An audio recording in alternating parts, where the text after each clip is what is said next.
Remember, when we are adding or subtracting with radical expressions, we have to make sure we have a like radical, a common radicand. It has to be absolutely identical, just like if we were adding, expressions together, you have to have like terms and variables. With radicals, it has to be a like radicand. So the number underneath the square root symbol and the variable underneath their symbol have to be identical. Okay, so for problem number 1, we do have like radicals, so we can go ahead and add those together. Who can raise their hand, tell me what they got for problem number 1? Abby? 4 square root of 11. Very good. So because of the fact that they both have a square root of 11, we can go ahead and keep the square root of 11 just as it is. And what we're going to primarily focus on is just the coefficients. So taking negative 8 and adding that positive 12. And negative 8 plus 12 is going to give us a positive 4. So we get 4 square root of 11. Okay, what about for problem number 2? Who can tell me what they got there? Mylin? 13 square root of x. Very good. They have identical radicals, square root of x.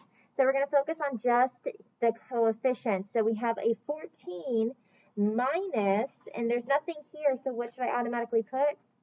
A 1. Good. So we're going to do 14 minus that 1, which is going to give us 13, and then we get 13 square root of x. Okay.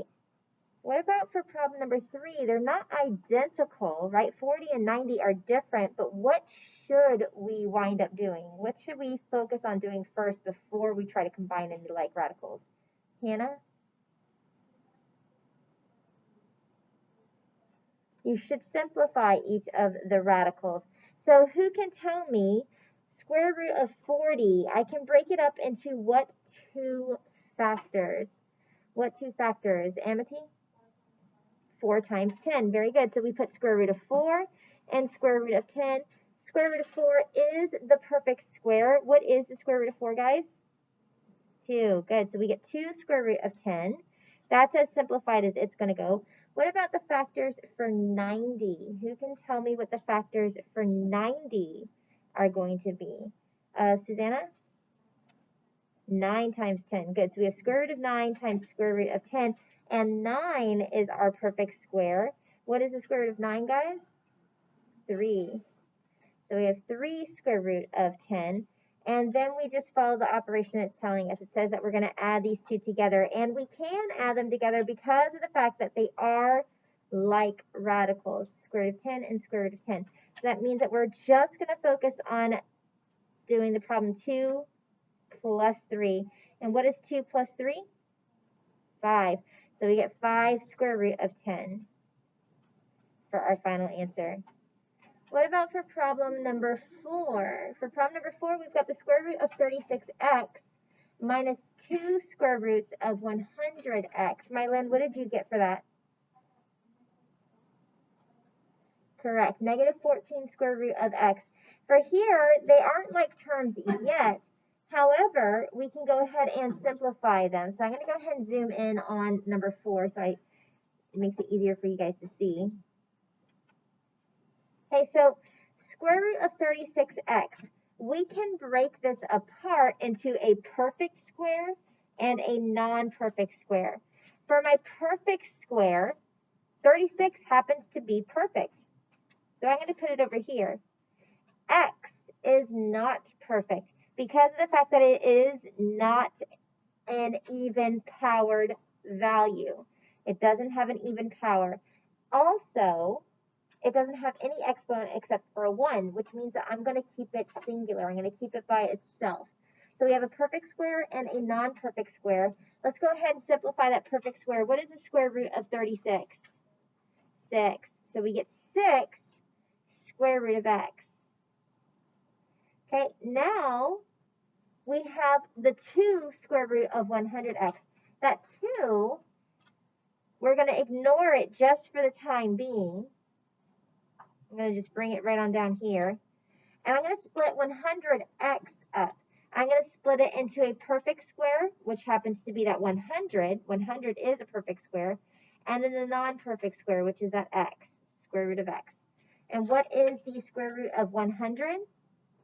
10. Good. So we have 10 here, square root of x. Now, what do I do with the 2 and the 10? Multiply them. So we're going to multiply this 2 times the 10. So that gives us 6 square root of x minus 20 square root of x. Okay, do I have like radicals? Yes or no? Yes, you guys got to wake up. I do have like radicals. They both are square root of x, so we're going to keep that square root of x, and we're just going to focus on doing 6 minus the 20, and 6 minus 20 gives us negative 14. So we have negative 14 square root of x as our final answer for problem number 4.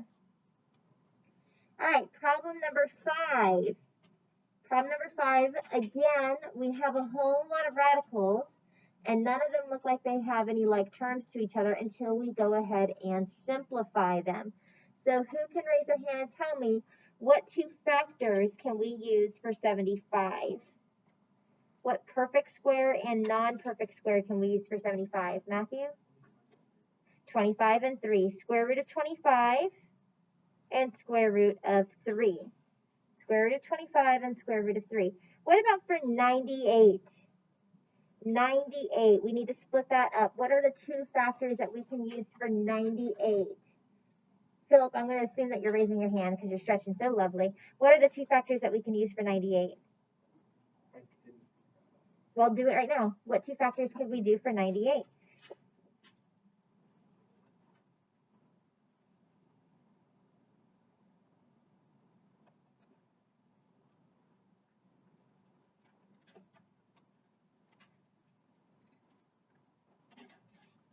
Hands down, I already called on somebody.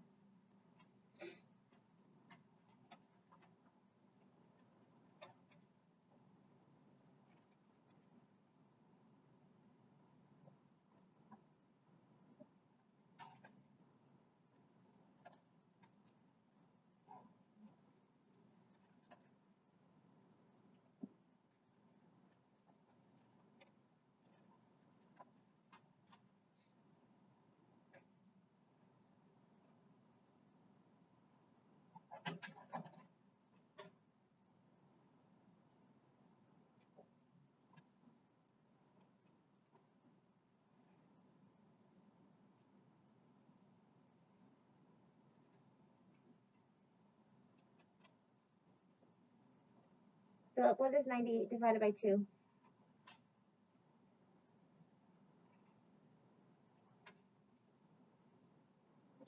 What is 98 divided by 2?